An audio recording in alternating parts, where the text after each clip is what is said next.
Terrible mistake. Good practice. You nailed it. Starting over.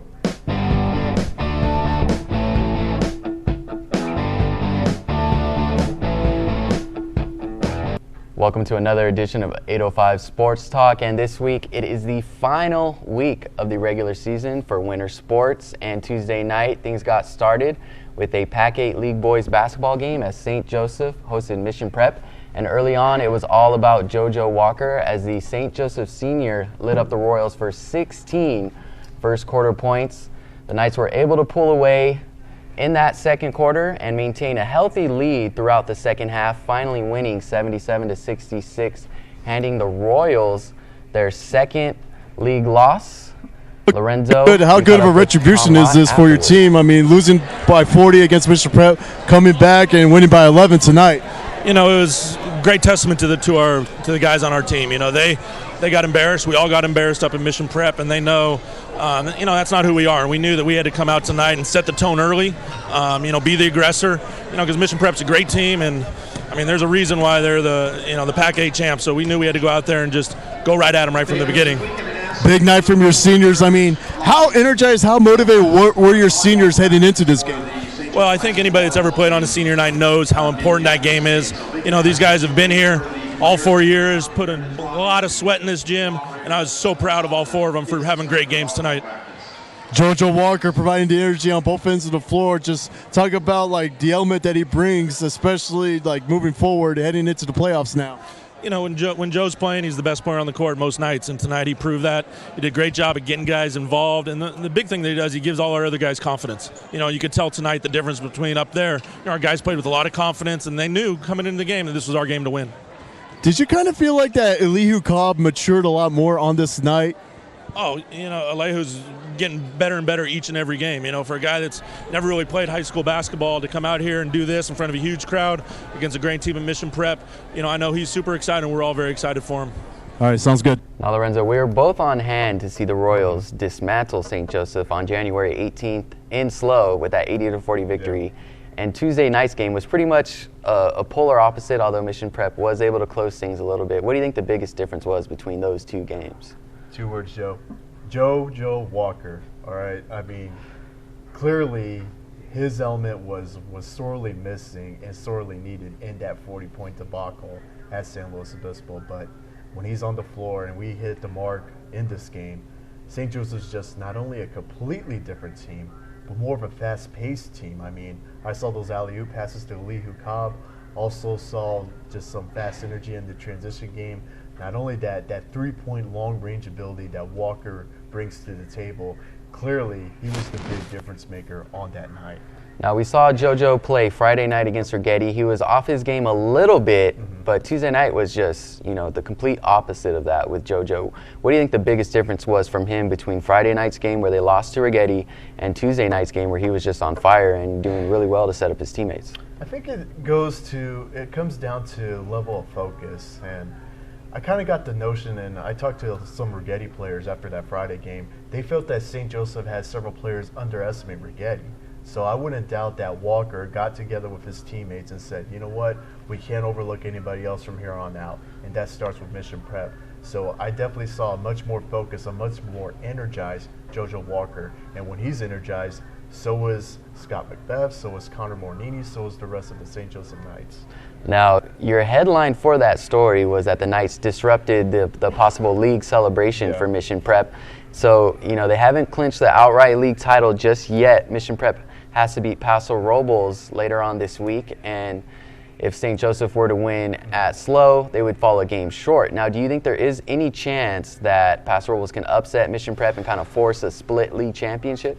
I wish I could say yes, but, when I look at the state of Paso Robles right now, I mean, they're in a transition year with Derek Jasper taking over that program in his first year and obviously trying to get his guys acclimated and really just spark some interest in the Paso Robles program. And now you're facing that tall mountain in Mission Prep. So, fortunately, I kind of wish I would go with Paso Robles, but, one thing I've noticed with Mission Prep, when they lose, when they get knocked down, they know how to get back up right away. So, I felt like last night, Joe, this game was sort of like St. Joseph's league title game, even though that the league championship still is sort of out of reach. But it does establish some much-needed momentum heading into the playoffs for St. Joseph. And one interesting note on that, if somehow Paso Robles does upset Mission Prep and St. Joseph beats Slow, the Knights would have Righetti to thank for knocking off Mission Prep earlier in the regular season, and that would allow St. Joseph to earn a split championship. So that's always an interesting dynamic where the Knights would be like, all right,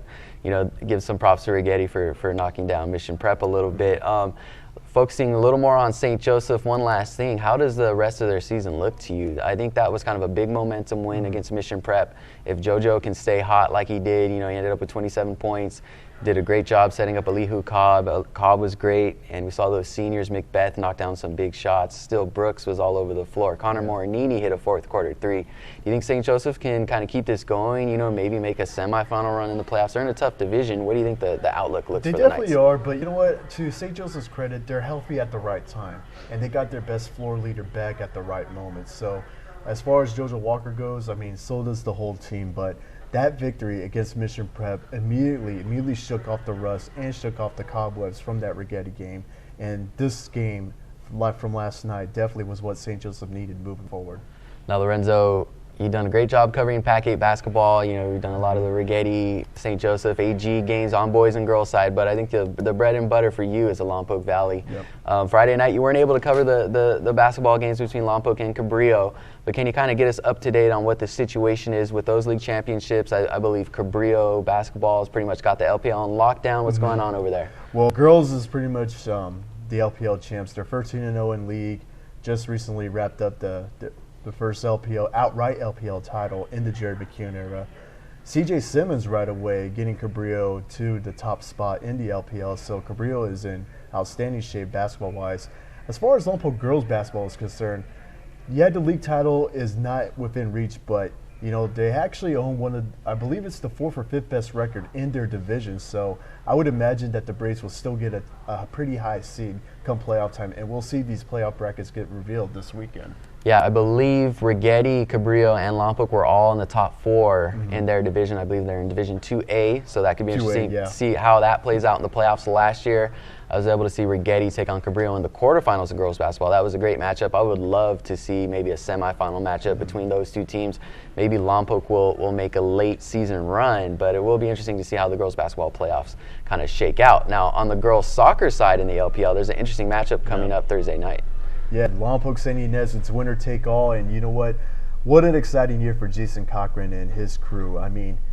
It's one thing to be in the position to go for this league title, but he's had to do it with a very, very young group. I believe he only has one senior, Maya Pico, and he's been led by a freshman, Asia Simmons, who's really come into her own.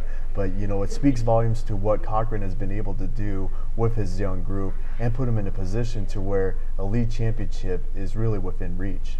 Now that's Thursday night at Hauk Stadium at 5:30. Lompoc hosts San Ynez. San Ynez is a perennial power in the LPL, usually claims the titles. We've seen Cabrillo in the mix over the years, but it's really been about Lompoc this year. Now, Kenny, moving to you and the boys' side of the Los Padres League Soccer. You saw Santa Maria wrap up a league title Tuesday night. Give us some thoughts on how the Saints are looking at this point in the season. Yes, I think they're playing some of their best soccer. They scored 5 goals. San Ynez scored on the guy really did a good job. Scored on an absolute strike near the end of the half. But other than that, Santa Maria, once they got the first goal by Michael Lamas in the 31st minute, they really controlled just about most of the rest of the action. So I think they're playing. I think they're playing some of their best soccer at their best time. Another team that clinched Pac-8 league title, Righetti, the top-ranked team in Division 2A. They've been challenged once really in league play. That challenge did not come Tuesday night. They beat Paso Robles 55-21 to wrap up the league championship. They have really done a nice job since losing to Nita Astorga. With that, Elliot is a big racing fan, and he has some NHRA stuff to talk about. Okay, thank you. Yeah, you know, the NHRA season kicks off this weekend in Pomona. They take 88 days off from the Auto Club Finals in Pomona, where they crown their season championship, to the Circle K Winter Nationals, which is also in Pomona. So they start and end the year in Pomona, and this weekend they're going to kick it off. The 57th annual Circle K Winter Nationals will be contested with qualifying on Friday and Saturday, and the final eliminations on Sunday. Now, they haven't been just taking vacation time, though. They've been doing testing. They got the cars on the track last week in Phoenix. Excuse me, Alan Johnson from Santa Maria, a 15-time NHRA champion, is going to be back working again with the Steve Tarns and Brittany Force teams, and he told me the other day that they have completely rebuilt their race cars. New chassis, new engine, new transmission. Now Alan led these kids to their best seasons ever. Tarns finished 3rd last year and Force 6th, and they're hoping to use that as a stepping stone to championships this year. Last year, when they had the Circle K San Luis Obispo's, Ron Capps won the Funny Car Championship, and springboard himself to his best season ever. He won the NHRA Mellow Yellow Funny Car Championship, his first championship ever, only putting him 15 behind John Force. But he's back at it again, and he's got the bullseye on his back, and he says that he's energized. He can't wait to get started. Last year, Capps, Steve Tarns with Alan Johnson. Greg Anderson won the season opener, so they're looking forward to trying to do that again. The season champions, besides Capps, were Antron Brown in Top Fuel, Jason Line, who's Greg Anderson's teammate in Pro Stock, and Jerry Savoy in Pro Stock Motorcycle. The motorcycles don't race at the season opener. Now, one of the things that is not completely new this year, but new for this race, last year Fox televised a bunch of the NHR final rounds live. That was the first time that had ever been done. They're expanding that this year, and they're going to be broadcasting the Friday and Saturday qualifying on Fox Sports 1. They'll be live, and Sunday's final eliminations will be on the Fox network. So they're going more and more big time now that they're in their 2nd year with Fox, and everybody on NHRA is excited about it, and we'll go down and take a look and bring you the results over the weekend.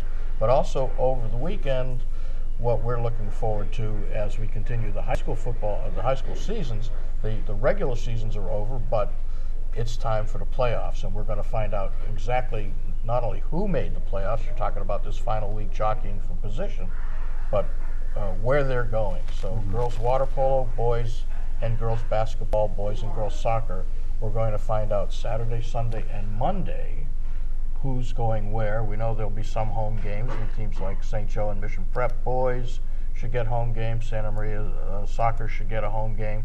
So, you know, Lompoc and Cabrillo could both get home basketball games in the girls' side. So we're waiting to see how the people that pick the teams set up the brackets and who's in and where they're going. Yeah, and all that stuff is still to be determined this week. I know Thursday and Friday night there's some big games on the slate. Just taking a quick glance at the schedule, it seems Santa Maria versus Napomo boys basketball. That's going to be a big one Thursday night. That could and will likely decide a playoff spot. Of course, in girls water polo, we have the big league tournament in the Pac-8 with AG taking on Righetti at AG. I believe that is Thursday night, 6 p.m. That's an interesting game. I think it was closer than some people might have expected when they played during the regular season. I believe it might have been 8-4, something like that. Righetti's been playing really well at this tournament, and late in the season, they had some big wins on Tuesday, so that's going to be a big matchup. And Friday night, slow at St. Joseph girls basketball. That's for a straight-up guaranteed automatic playoff spot. I think St. Joseph girls soccer as well is fighting for a playoff spot. They do have to face Slow, which is just like a dynamo in girls soccer. Starting with you, Kenny, any interesting matches that people should be keeping an eye on? Some of those that I mentioned, some other matches that will decide playoff spots or perhaps, league championships coming up this week? The Lompoc girls, Ynez girls soccer team. I think that's going to decide that. I think that could very well decide the league championship. Most of the others are pretty well locked down, other than the ones that you mentioned. But as you mentioned, the biggest ones as far as playoff implications: San Maria and Pomo boys basketball game and the St. Joseph San Luis Obispo girls basketball game. And as you mentioned, that Pac 8 water polo championship game could be intriguing. Righetti has seemed more competitive against the Arroyo Grande in recent years, so that could be interesting. You have any predictions on how you think those are going to play out? Santa Maria basketball has been playing really well. Will they beat? Do you think they can top Napomo? Dave Amati has those guys hitting threes. I know they kind of live and die by the three ball. How do you think Santa Maria is going to do against Napomo Thursday night? The way they've been able to hit their threes, I think they'll be in decent shape, especially playing at home. But frankly, that defense has been a liability. With Santa Maria, the way they play, no deficit is too big to come back from, but no lead seems to be safe either. So I see no reason why this won't be a high-scoring game. I do think Santa Maria has a decent chance since they're playing at home, and they are playing pretty well. Now going to you, Lorenzo, we did talk about that Lompoc San Ynez girls matchup. How do you think that's going to play out? I think Jason Cochran's done an outstanding job with that Lompoc team, that program that he has. You mentioned how young they were, and Lompoc was never really a contender in girls soccer. He has them right there.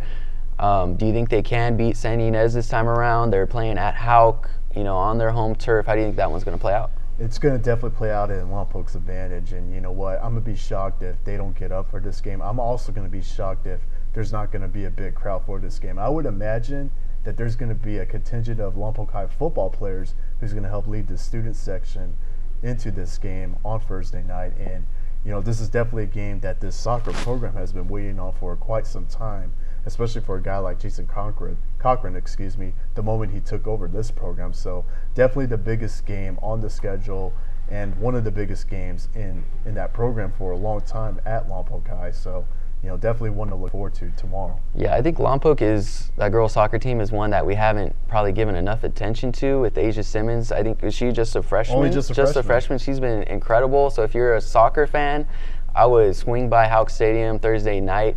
Ashley Vontillo for San Ynez, she just signed with Sonoma State. She has something like 58 career goals. She's a great player. She's a senior, and you get a chance to see one of the younger star players who's up and coming in Asia Simmons. This Simmons girl, what is she going to turn into the next couple of years with the way she scored this year? Is she going to turn into possibly a D1 product? What does her future look like?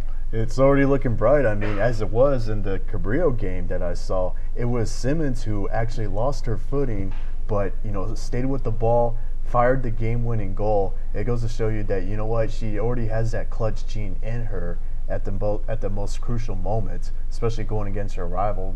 I'm going to be definitely looking forward to seeing Vontillo and Simmons going at it for the possession of that soccer ball tomorrow night. And Kenny, going back to you, you've seen St. Joseph girls basketball play somewhat this year. They got to take on SLO later this week for that playoff spot. I think St. Joe's kind of one of those underrated teams this year. Jenna Patel's been good. Samantha Brackett's definitely, turned up her production when she's been called upon. We haven't talked about those Lady Knights much this year, but here we are. They're just one win away from clinching a playoff spot in that tough Pac 8 league. I think they have a decent chance because they're playing at home. To be honest, their last game, Mission Prep, did not go well, but they were on the road then. I do think playing at home does give them a boost.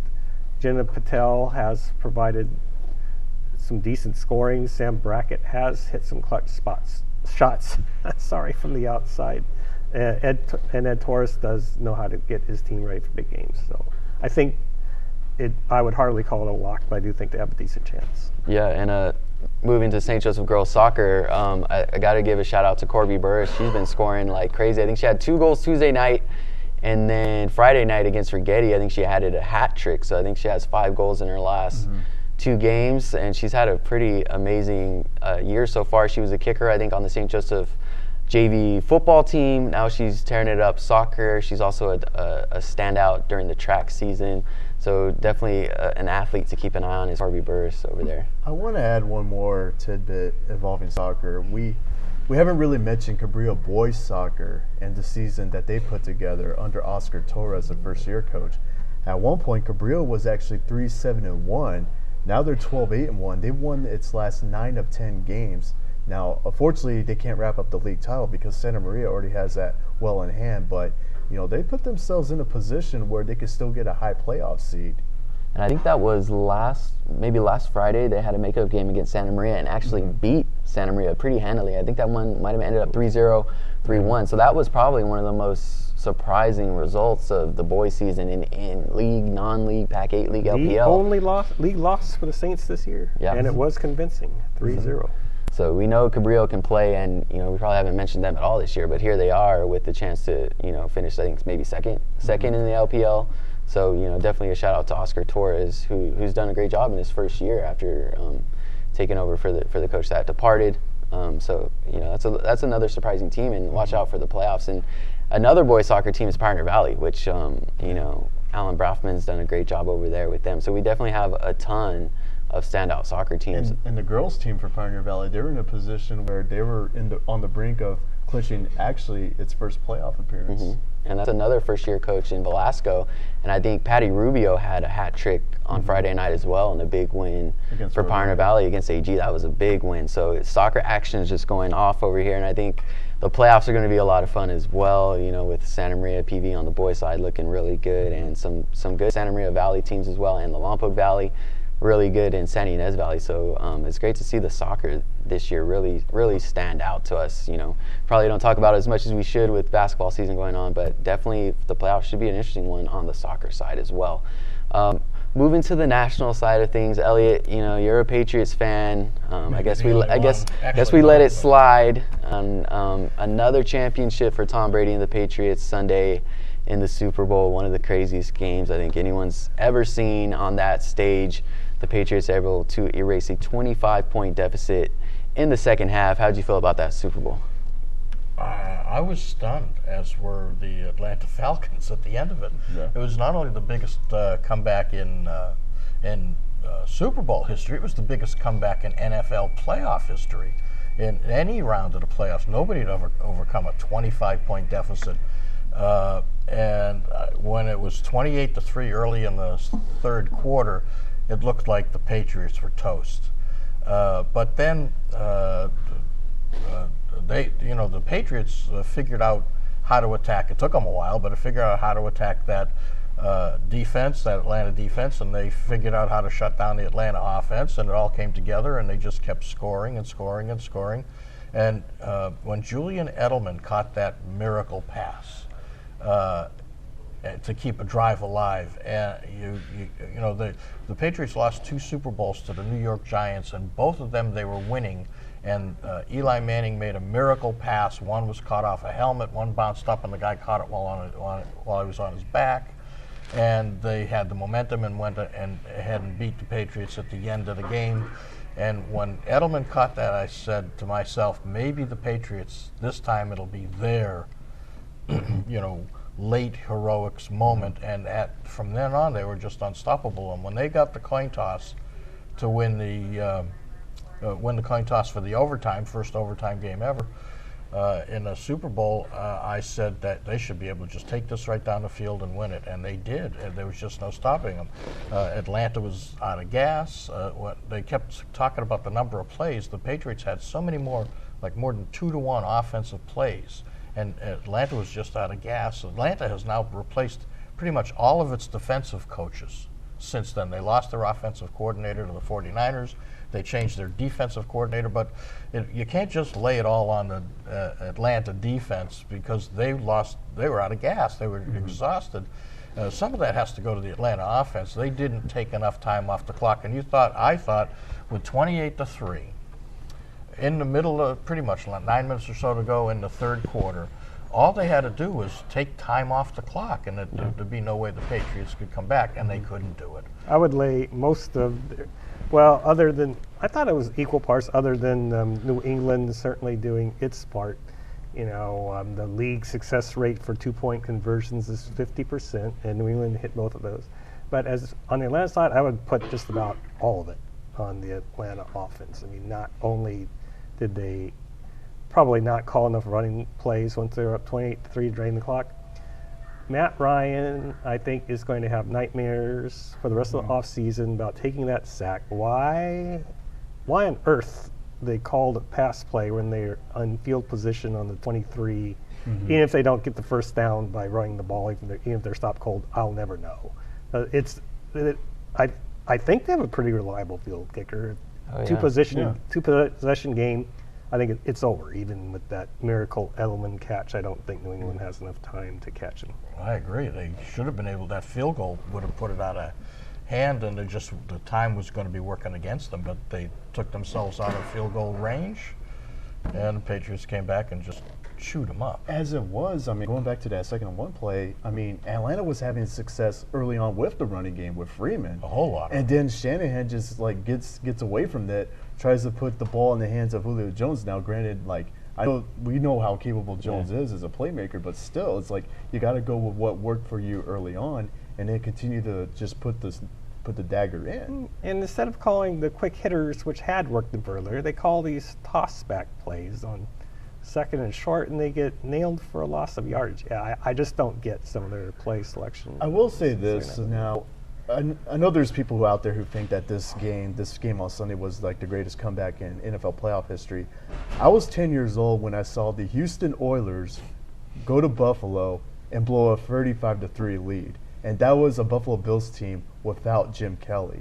So I saw that. This was definitely one of the better comebacks I got a chance to see. Yeah, the Frank Reich game, I remember that. Frank He's Reich. coaching now. So Atlanta's head coach was part of the Seattle team that threw the ball on when they should have run the ball. He didn't call that play though. No, but now here they threw the ball when they should have run the ball. Yeah. Deja vu. And the Patriots break his heart twice in 3 years. Deja vu. I don't know why it always happens with the Patriots. It's just an amazing game when they are on the biggest stage. And I think most people had a feeling that they were going to come all the way back. I think they made it 28-9, even though they missed that extra point, and they had to get 2. You just felt like they're just going to get it. And I know that final drive to tie it in regulation, I think probably everybody in America was like, yep, this is going to overtime at least, you know. So I just couldn't believe that Atlanta took that sack on that play with about over 3 minutes left. They're around the 23, like you said, Kenny, and they had Ryan, you know, I don't remember if it was like a 5-step drop or a little half roll or something like that, but it's like, dude, you could have kicked a field goal there on 2nd down and probably still won that game. You know, just do something, anything, but take a sack there.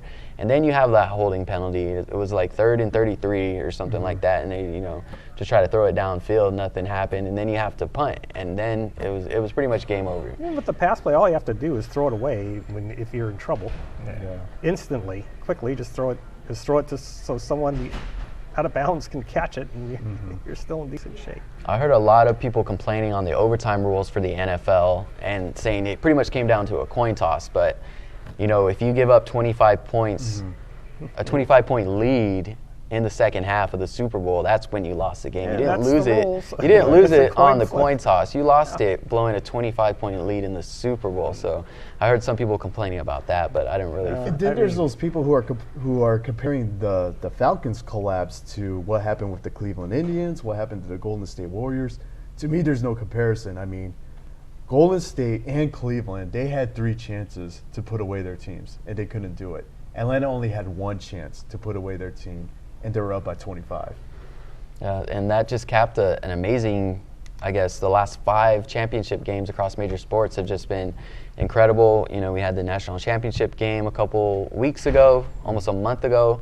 We had the World Series, which was amazing, and, you know, just all these amazing, the national championship game in basketball, just an amazing run of about a year of just championship games that are amazing, you know, with A lot of the us Warriors needed that blowing World lead. Series with everything else. College World What's going Series, on? you're on the clock now. Yeah.